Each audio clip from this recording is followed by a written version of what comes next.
सुस्थ ओडिशा विकसित ओडिशार मार्ग प्रशस्त होई राज्य रे आयुष्मान भारत प्रधानमंत्री जन आरोग्य योजना और गोपबंधु जन आरोग्य योजना एवं आयुष्मान वयवंदना योजनार शुभारंभ होईछि। लोकों कल्याण पई एही स्वास्थ्य सेवा व्यवस्था रे बिना मूल्य रे गुणात्मक चिकित्सा सुविधा सुनिश्चित करिछि, जहाँ प्रति हिताधिकारी को सारा भारत रे मिलिबो मागणा गुणात्मक चिकित्सा।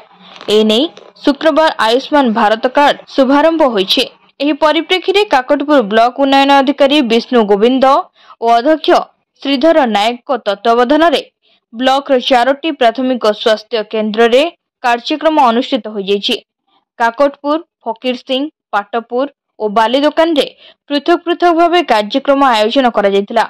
उपस्थित हिताधिकारी माने सीधा प्रसारण द्वारा आयुष्मान भारत कार्ड शुभारंभ देखिथिले।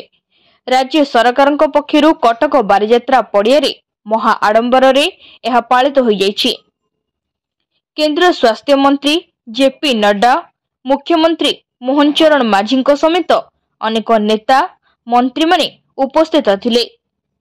काकटपुर बालीदोकान हाट पड़िया रे आयोजित कार्यक्रम रे अतिथि भावे सांसद प्रतिनिधि सुदर्शन स्वाई, बांगुरीगा medical superintendent doctor Shantibhushan Jena, Balidokan medical officer doctor Avinash Swain, BPM Amit Upadhyay, sarpanch Rupali Kandi, जंत्री भाग्यधर धल, अजय जेना प्रमुख जोगदी आयुष्मान भारत कार्ड उपरे हिताधिकारी मानकु अवगत कराइथिले। एही अवसर रे 5 जन हिताधिकारी को स्वास्थ्य कार्ड बंटन करा जायतिला। एही कार्यक्रम रे 400 रु ऊर्ध्व स्वास्थ्य कर्मी, पंचायत कर्मी, अंगनवाड़ी कर्मी, आशा कर्मी, महिला गोष्ठी सभ्या और हिताधिकारी माने जोग देथिले।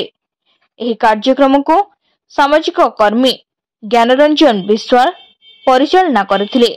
ज्ञानरंजन विश्वाल को रिपोर्ट तीर्थक्षेत्र लाइव।